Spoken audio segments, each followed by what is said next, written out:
신약성경 278면에 있습니다.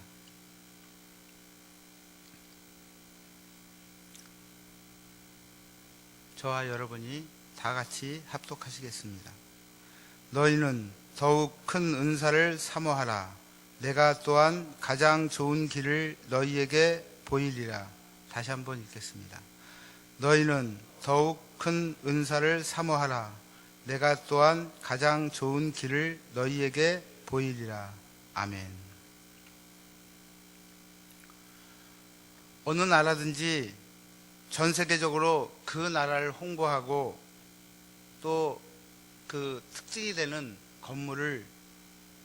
건물이나 유명한 문화재가 있기 마련입니다. 프랑스 하면 에펠탑, 그 다음에 미국의 뉴욕 그러면 자유의 여신상, 또 이집트 하면 피라미드 같이 그런 건물 말입니다. 이걸 보통 랜드마크라고 하는데요. 이 랜드마크를 사전적으로 찾아보니까 이렇게 적혀 있습니다. 도시의 이미지를 대표하는 특이성 있는 시설이나 건물을 말하며 물리적, 가시적 특징의 시설물뿐만 아니라 개념적이고 역사적인 의미를 갖는 추상적인 공간 등도 포함한다라고 적혀 있습니다. 이 말을 참 어렵게 적혀 있어서 이렇게 다시 한번 이렇게 생각해보고 적어보니까 이런 뜻입니다. 어떤 지역을 식별하는데 주위의 경관 중에서 두드러지게 눈에 띄기 쉬운 목표물, 이렇게 정의할 수 있겠습니다. 그렇다면 하나님의 자녀임을 나타내는 우리의 랜드마크는 과연 무엇이겠습니까? 가령 세상 사람들이 우리를 바라볼 때 무엇을 보고 우리를 하나님의 자녀라고 할까요? 그것은 바로 사랑입니다. 사랑의 마크를 보고 우리가 하나님의 자녀인 것을 알 수 있습니다. 왜냐하면요, 요한일서 4장 8절에 하나님은 사랑이심이라고 했고요, 또 우리 주님께서 너희가 서로 사랑하면 이로써 모든 사람이 너희가 내 제자인 줄 알리라고 말씀하셨기 때문입니다. 하나님의 자녀는 당연히 아버지를 닮아갑니다. 우리의 자녀들도 마찬가지 아닙니까? 우리의 자녀들도 부모를 닮아가게 되어 있습니다. 예수님께서도 그렇게 사셨고 또 우리에게 그렇게 가르치셨습니다. 따라서 당연히 우리는 사랑해야 합니다. 이것이 우리가 목표로 삼고 나아가야 할 가장 좋은 길입니다. 성경은 바로 그것을 우리에게 가르쳐 줍니다. 31절에 내가 또한 가장 좋은 길을 너희에게 보이리라 했는데, 이 가장 좋은 길이 바로 고린도전서 그 뒤에 나오는 13장 말씀입니다. 13장은 보통 우리가 사랑장이라고 합니다. 여기서 31절에 내가 가장 좋은 길을 너희에게 보이리라 하면서 13장 사랑을 갖다 얘기하는 것은 바로 그 사랑이 우리에게 가장 좋은 길이라는 것입니다. 이 사도 바울도 이 고린도 교회에게 이 말씀을 전하고 싶었습니다. 그래서 오늘날 이 말씀은 우리들에게도 적용되는 말씀이기도 합니다. 그것은 우리 영혼이 성장하는 길도, 또 교회가 발전하는 길도, 또 한국 및 세계 교회가 살아갈 길도, 또 희망도, 그리고 우리가 하나님의 자녀요, 또 성도요, 또 교회의 그 참된 모습이기 때문입니다. 그러면 이 사랑하는 자가 누리는 은혜가 무엇일까요? 먼저 그 아버지의 그 아들이 됩니다. 마태복음 5장 44절과 45절에 나는 너희에게 이르노니 너희 원수를 사랑하며 너희를 박해하는 자를 위하여 기도하라. 이같이 한즉 하늘에 계신 너희 아버지의 아들이 되리니 라고 말씀하십니다. 여기 아버지의 아들이란 좀 어려운 말입니다. 그러나 48절, 그 마태복음 48절에 보면 그러므로 하늘에 계신 너희 아버지의 온전하신 같이 너희도 온전하라 하신 말씀이라든지, 또 그 앞뒤에 전후 문맥을 살펴보면 우리가 하나님의 아들이 된다는 의미를 알 수 있습니다. 그런데 그냥 아들이 아닙니다. 그러니까 아버지를 닮은 아들이라는 것입니다. 마태복음 5장 9절에 화평케 하는 자는 복이 있나니 그들이 하나님의 아들이라 일컬음을 받을 것이며 라고 말씀하십니다. 예수를 믿어서 하나님의 자녀이지만 진짜 하나님의 자녀의 모습을 갖추게 된다는 말씀입니다. 그래서 요한일서 요한일서 3장 10절에 보면 이러므로 하나님의 자녀들과 마귀의 자녀들이 드러나니 무릇 의를 행하지 아니하는 자나 또는 그 형제를 사랑하지 아니하는 자는 하나님께 속하지 아니하니라 라고 말씀하십니다. 이 말씀은 사랑하면 하나님의 자녀이고 사랑하지 않으면 하나님께 속하지 않은, 즉 마귀의 자녀의 모습이라고 하는 것입니다.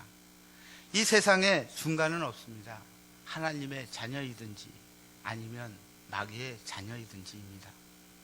우리가 예수 믿어 하나님의 자녀가 되었지만 사랑의 하나님의 모습으로 사랑할 때 비로소 사람들은 우리를 하나님의 자녀라고 말합니다. 그러나 사랑하지 않는다면 사탄은 자기 모습을 닮았다고 하나님께 참소할 것입니다. 두 번째로 사랑하면 하나님께서 상을 주십니다. 마태복음 5장 46절과 47절 말씀입니다. 너희가 너희를 사랑하는 자를 사랑하면 무슨 상이 있으리요? 세리도 이같이 아니하느냐? 또 너희가 너희 형제에게만 무난하면 남보다 더하는 것이 무엇이냐? 이방인들도 이같이 아니하느냐? 말씀하십니다. 이 말씀 속에 사랑할 수 없는 사람을 사랑할 때 바로 상이 있다고 말씀하십니다. 사람은 나에게 잘 해주는 사람을 사랑합니다. 그리고 나를 이해해주는 사람을 사랑하게 돼 있습니다. 그러나 그것은 누구나 할 수 있습니다. 그러나 하나님의 자녀는 사랑할 수 없는 사람을 사랑하는 것이 바로 하나님의 자녀의 모습입니다. 그러므로 원수를 사랑해야 합니다. 그 사랑을 갚지 못할 사람을 사랑한다면 그것이 더욱더 좋습니다. 그래서 예수님은 내가 점심이나 저녁이나 베풀거든 벗이나 형제나 친척이나 부한 이웃을 청하지 말라. 두렵건대 그 사람들이 너를 도로 청하여 내게 갚음이 될까 하노라.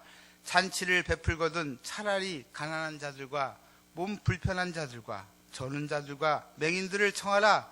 그리하면 그들이 갚을 것이 없으므로 내게 복이 되리니 이는 의인들의 부활 시에 내가 갚음을 받겠음이라 라고 누가복음 14장에서 말씀하십니다. 이런 말씀을 들으면 우리가 정말 생각을 잘해서 어떻게 살아야 될지 다시 한번 생각해 보게 됩니다. 이렇게 할 때 하나님께서 하늘의 상만 우리에게 주시겠습니까? 세 번째로 사랑할 때 생명의 풍성함을 누리게 하십니다. 요한일서 3장 14절 말씀입니다. 우리는 형제를 사랑함으로 사망에서 옮겨 생명으로 들어간 줄 알거니와 사랑하지 않은 자는 사망에 머물러 있느니라. 아멘. 예수님께서는요, 내가 온 것은 양으로 생명을 얻게 하고 더 풍성히 얻게 하려 하는 것이라고 요한복음 10장 10절에서 말씀하셨습니다. 하지만 사랑하지 않으면 그 생명을 누리지 못한다는 말씀입니다. 금 1만 달란트 비유에서 너희가 각각 마음으로부터 형제를 용서하지 아니하면 나의 하늘 아버지께서도 너희에게 이와 같이 하시리라 하신 말씀이 틀린 말씀이 아닙니다. 아무리 생명의 씨앗이 떨어졌어도 우리 심령 그 밭이 딱딱하게 굳어 있다면 그 열매가 자랄 수 있겠습니까? 그래서 예수님께서 영생을 묻는 부자 청년에게 내가 생명에 들어가려면 계명들을 지키라 하신 것도 이러한 맥락입니다. 불신자가 계명 지켜 영생을 얻은 것이 아닙니다. 그러나 그가 이스라엘 언약의 백성이라고 할 때 이 말씀은 풍성한 영적 삶의 원리를 교훈한 것으로 볼 수 있습니다. 사랑한 자만이 하나님의 그 율법을 다 지켰다고 할 수 있기 때문입니다. 그래서 로마서 13장 8절에서 9절 사랑하는 자는 율법을 다 이루었느니라. 간음하지 말라, 살인하지 말라, 도둑질하지 말라, 탐내지 말라 한 것과 그 외에 다른 계명이 있을지라도 내 이웃을 내 자신과 같이 사랑하라 하신 그 말씀 가운데 다 들었느니라 라고 말씀하셨습니다. 그러므로 아무리 좋은 말씀, 아무리 좋은 은사, 아무리 좋은 신앙을 가졌다고 해도 사랑이 없다면 아무 가치가 없습니다. 그러므로 이웃을 위해 기도함으로 한 걸음씩 사랑의 걸음마를 배우기 바랍니다. 그때 우리는 진정한 생명을 경험할 수 있습니다. 네 번째입니다. 또 사랑할 때 하나님의 임재를 경험합니다. 요한일서 4장 8절에 사랑하지 아니하는 자는 하나님을 알지 못하나니 하나님은 사랑이심이라 라고 말씀하셨습니다. 여기서 하나님을 알지 못한다는 것은 체험하지 못한다는 뜻입니다. 체험하지 못한다는 것은 하나님의 은혜를 받지 못했다는 것입니다. 사랑이 이렇게 중요합니다. 믿음도 중요하지만 사랑도 중요합니다. 그래서 요한일서 2장 11절에는 형제를 미워하는 자는 영적 어두운 가운데 있다고 했고, 요한일서 3장 17절에는 사랑하지 않으면 하나님의 사랑이 거하지 않는다고 말씀하십니다. 이것은 행복이 없다는 뜻입니다. 그러나 요한일서 4장 12절에 우리가 서로 사랑하면 하나님이 우리 안에 거하시고 그의 사랑이 우리 안에 온전히 이루니라 했습니다. 큰 은혜를 받기를 원하십니까? 사랑하시기 바랍니다. 사랑하면 은혜의 문이 열립니다. 지금으로부터 1000년 전 이태리 아시시의 프란시스가 예수님을 만난 것도 사랑하다 만났습니다. 그는 부잣집 아들로 방탕하게 살다가 예수를 만나 변화되자 아버지가 기뻐서 아들에게 모피 외투를 선물했습니다. 하루는 프란시스가 길을 가다가 십자군 전쟁에서 다 헤어진 남루한 옷에 뼈만 앙상한 말을 이끌고 돌아오는 노병사를 만납니다. 그것을 본 프란시스는 자기 모피 외투를 벗어 그 병사에게 줍니다. 그러면서 추위를 피하라고 말합니다. 그날 밤 프란시스는 꿈에서 예수님을 뵈었습니다. 그런데 주님은 낮에 벗어준 그 모피 코트를 입고 계시는 것입니다. 그리고 말씀하시기를 지극히 작은 자 하나에게 한 것이 곧 내게 한 것이라 라고 말씀하십니다. 그때부터 그는 집을 나가 맨발로 다니면서 평생 가난한 자의 친구로 살았습니다. 그런데 프란시스만큼 하나님의 임재로 충만한 사람은 없었다고 합니다. 이것이 사랑의 축복입니다. 다섯 번째, 마지막입니다. 사랑하면 주의 말씀대로 사라집니다. 요한복음 14장 15절에 너희가 나를 사랑하면 나의 계명을 지키리라고 하셨습니다. 요한복음 14장 24절에는 나를 사랑하지 아니하는 자는 내 말을 지키지 아니하나니 라고 말씀하십니다. 다시 말하면 사랑하면 자동으로 말씀대로 사라진다는 말씀입니다. 부모가 자녀를 사랑하는 것이 본능입니다. 그것이 너무 쉬운 것처럼 하나님을 사랑하면 그 사랑을 하기가 쉽다는 것입니다. 바리새인이냐 참 성도냐 그것은 사랑의 차이입니다. 바리새인이 우리보다 못한 것은 아무것도 없습니다. 그러나 그들은 다만 하나님을 사랑하지 않았습니다. 그렇기 때문에 거짓된 믿음을 가지고 있었습니다. 그러므로 주님은 우리가 하나님의 말씀대로 사는 것만 봐도 하나님을 사랑하는지 또 사랑하지 않는지를 아시는 것입니다. 그러니까 신앙의 그 믿음의 차이는 사랑의 차이인 것입니다. 그러므로 말씀대로 살려는 것도 좋지만 먼저 하나님을 사랑하시기 바랍니다. 그래서 골로새서 3장 14절에 그러므로 모든 것 위에 사랑을 더하라. 이는 온전하게 매는 띠니라 라고 말씀하십니다. 그뿐 아니라 하나님께서는 사랑하는 자에게 놀라운 것을 주십니다. 고린도전서 2장 9절 말씀입니다. 기록된 바 하나님이 자기를 사랑하는 자들을 위하여 예비하신 모든 것은 눈으로 보지 못하고 귀로도 듣지 못하고 사람의 마음으로도 생각지 못하였다 함과 같으니라 라고 말씀하십니다. 사랑하는 성도 여러분, 하나님은 사랑이십니다. 예수님도 사랑을 가르쳤습니다. 우리에게 심어주신 것도 사랑의 씨앗입니다.